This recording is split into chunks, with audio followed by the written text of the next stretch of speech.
ಮುಂಗಾರು ಮಳೆ ಯಾವ ರೀತಿ ಇದೆ, ಸಾಕಷ್ಟು ಕೈ ಕೊಟ್ಟಿದೆ. ಮುಂದಿನ ದಿನಗಳಲ್ಲಿ ಈಗ ಸದ್ಯಕ್ಕೆ ವಾಡಿಕೆಗಿಂತ ಹೆಚ್ಚಿನ ಮಳೆ ಆಗಿದೆ, ಕಡಿಮೆ ಮಳೆ ಆಗಿದೆ, ಮುಂದೆ ಈಗ ಯಾವ ರೀತಿ ಈಗ ನೋಡಿ, ಯಾವ ರೀತಿ ಮೈಸೂರು ಜಿಲ್ಲೆಯಲ್ಲಿ ಪ್ರಮುಖವಾಗಿ ನಮ್ಮ ಪೂರ್ವ ಮುಂಗಾರು ಏನಿತ್ತು, ಪೂರ್ವ ಮುಂಗಾರು ಅಂದರೆ ಮಾರ್ಚ್ ಏಪ್ರಿಲ್ ಮೇ ಅಂತೀವಿ, ಅದು ಕೊರತೆ ಇದೆ. ಪೂರ್ವ ಮುಂಗಾರು ಕೂಡ ಕೊರತೆ ಇದೆ. ಈಗ ನಾವು ತಿಂಗಳುವಾರು ಹೇಳೋದಾದರೆ ಏಪ್ರಿಲ್ ಮಾಹೆನಲ್ಲಿ 85% ಕೊರತೆ ಇದೆ, ಮೇ ಮಾಹೆನಲ್ಲಿ 23% ಕೊರತೆ ಇದೆ, ಈಗ ಜೂನಲ್ಲಿ ಇವತ್ತು ನೆನ್ನೆವರೆಗೆ 56% ಕೊರತೆ ಇದೆ. ಸೊ ಒಟ್ಟಾರೆ ಮಳೆ ಕೊರತೆ ಇದೆ. ಫೋರ್ಕಾಸ್ಟ್ ಪ್ರಕಾರ ಈವನ್ ಈಗ ಒಂದು 2-3 ದಿವಸದಲ್ಲಿ ಮಳೆ ಬರ್ತದೆ ಅಂತ ಹೇಳಿದ್ದಾರೆ. ಮತ್ತು ಜುಲೈನಲ್ಲಿ ಮತ್ತೆ ಡ್ರೈ ಸ್ಪೆಲ್ಸ್ ಬರ್ತದೆ ಅಂತ ಹೇಳಿದ್ದಾರೆ, ಒಣ ಶುಷ್ಕ ವಾತಾವರಣ ಇರ್ತದೆ ಅಂತ ಜುಲೈ ಮಾಹಿನಲ್ಲಿ. ಆಗಸ್ಟ್ನಲ್ಲೂ ಕೂಡ ಮಳೆ ಬರುತ್ತೆ ಅಂತ ಹೇಳಿದ್ದಾರೆ.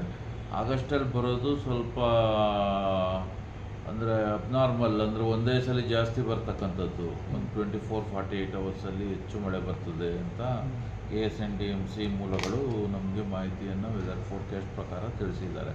ಸೊ ಹಾಗಾಗಿ ಮಳೆ ಸ್ವಲ್ಪ ಕೊರತೆಯೇ ಇದೆ ಈ ವರ್ಷ.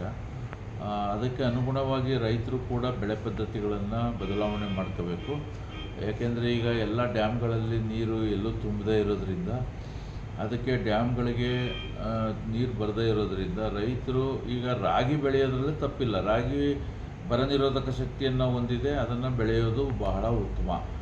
ಅದರಲ್ಲೂ ಈಗ ರಾಗಿನಲ್ಲಿ ನಮ್ಮ ಯೂನಿವರ್ಸಿಟಿಯವರು, ಬೆಂಗಳೂರು ಯೂನಿವರ್ಸಿಟಿಯವರು ಕೃಷಿ ವಿಶ್ವವಿದ್ಯಾನಿಲಯ ML 322 ಅನ್ನುವಂಥ ಒಂದು ಬರ ಸಹಿಷ್ಣುತೆಯನ್ನು ಹೊಂದಿರತಕ್ಕಂಥ, ಬರ ನಿರೋಧಕ ಶಕ್ತಿಯನ್ನು ಹೊಂದಿರತಕ್ಕಂಥ ಒಂದು ರಾಗಿ ತಳಿಯನ್ನು ಬಿಡುಗಡೆ ಮಾಡಿದ್ದಾರೆ. ಅದು ಸುಮಾರು ಅವ್ರ ಹತ್ರ ಸೀಡ್ಸು ಕೂಡ 900 ಕ್ವಿಂಟಲ್ ಸ್ಟಾಕ್ ಇದೆ ಅಂತ ಹೇಳಿದ್ದಾರೆ.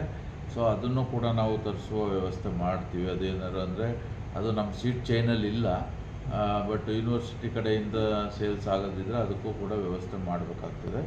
ಮತ್ತು ಭತ್ತ ಬೆಳೆಯುವಂಥ ಪ್ರದೇಶದಲ್ಲಿ ಭತ್ತವನ್ನು ಬೆಳೆದೇ ಇರುವುದು ಒಳ್ಳೆಯದು ಈ ವರ್ಷ. ಯಾಕೆಂದರೆ ಭತ್ತ ಒಂದೇ ಅಲ್ಲ, ನೀರನ್ನು ಹೆಚ್ಚು ಬೇಡುವಂಥ ಬೆಳೆಗಳನ್ನು ಈ ಸಲ ಬೆಳೆದೇ ಇರೋದು ಒಳ್ಳೆಯದು. ಯಾಕೆಂದರೆ ಬೆಳೆದು ಹಾನಿ ಮಾಡ್ಕೊಳ್ಳೋದಕ್ಕಿಂತ ನೀರು ಹೆಚ್ಚು ಬೇಡುವಂಥ ಬೆಳೆಗಳು, ಈಗ ಭತ್ತಕ್ಕೆ ತುಂಬ ನೀರು ಬೇಕು. ಈಗ ನೋಡಿ, ಭತ್ತಕ್ಕೆ 120 ಸೆಂಟಿಮೀಟ್ರು ನೀರು ಬೇಕು, ಆಯಿತಾ.